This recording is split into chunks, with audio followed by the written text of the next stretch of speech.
Hello, everyone, and welcome to Booming Encore's Best for Boomers. My name is Susan Williams, and I'm the founder of Booming Encore, and I'm delighted to welcome back Mike Drak. Mike is the author of Victory Lap Retirement and Retirement Heaven and Hell, which will you choose? So welcome, Mike. Morning, Susan. And Mike, today I thought we would actually talk. I mean, we're all very anxious because spring has finally arrived, so we thought we would talk about some of the best things for boomers to do in the spring. So why don't you kick it off? What's one of the things that you're doing?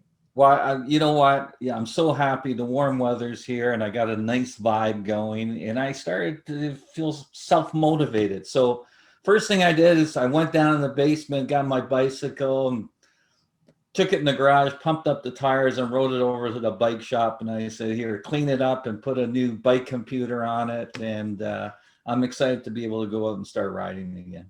Absolutely, and I'm understanding that actually it's tough out there for bikes because the demand is so high. They're actually getting short of the supply. So if anybody's got a bike they need tuned up, probably best to get it in sooner rather than later, is what I've been hearing. Yeah, and watch out they don't steal your bike. So make sure it's locked up. Yeah, good point. Well, for me, one of the first things I'm going to do is I can't wait to get back out to the garden. I don't know, something about digging around the dirt and growing things or seeing something grow. You know what? I never ever used to like to garden. I used to avoid it. I didn't get much enjoyment out of it, but now that I find I've got a little bit more time and the pressure's sort of off, I find it very therapeutic to kind of go and get my fingers dirty. So I know, like last year, for instance, I planted just one kale plant, and this one kale plant lasted the entire season right through. We had more kale than I even know what to do with. So Wow. it's actually seeing some of the fruit of your efforts, so to speak, which is really kind of fun to see. And so we've got like a small garden that we've got going, plus, the flowers and all the rest of that stuff. I just love watching everything bloom. So that's one of the first things on my list. How about your second thing?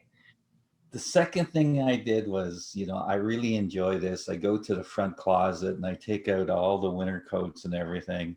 And I put in the spring stuff. So the spring jackets and my running shoes so I can get out and running and things like that. So it really, it makes me smile. It gives you a good feeling. You're ready. So when you see that sun outside, I'm out there walking with my wife or running or riding the bike. So I'm excited about that.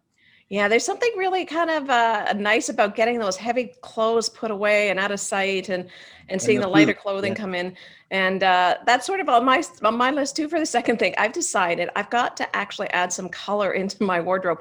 And I was doing a little bit of research, and actually the colors you wear can actually help influence how you feel.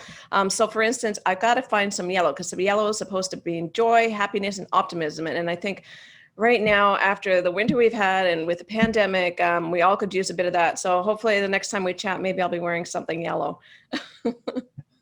That's right. Yeah. Yellow is good for the springtime.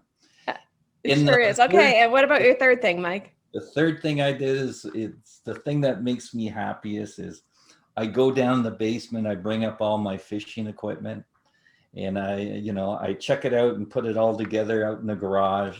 And as soon as I find some good weather and I have some time, I'm going to be out there fishing. And I can't wait to go because that's my Zen moment where I can relax and I can think about things and I get away from everything else. So I'm really looking forward to that.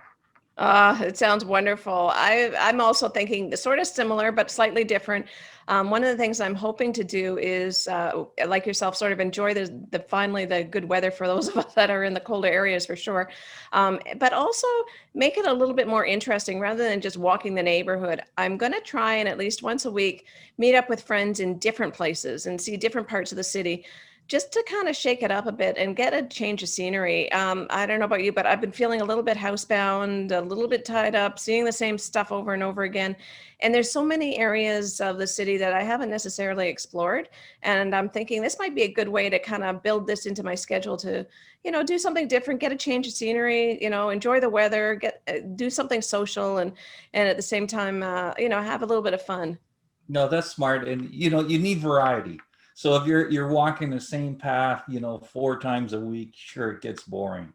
But no, you're making all the right moves, really. Oh, thanks, Mike. So to everybody out there, we hope that you find some things that you're really going to enjoy this spring. Maybe a couple of these ideas might inspire you. And we hope that this helps you live your best booming encore. Thanks so much for your time, Mike. Always appreciated. Take care, Susan. Nice chatting. Bye for now, everyone.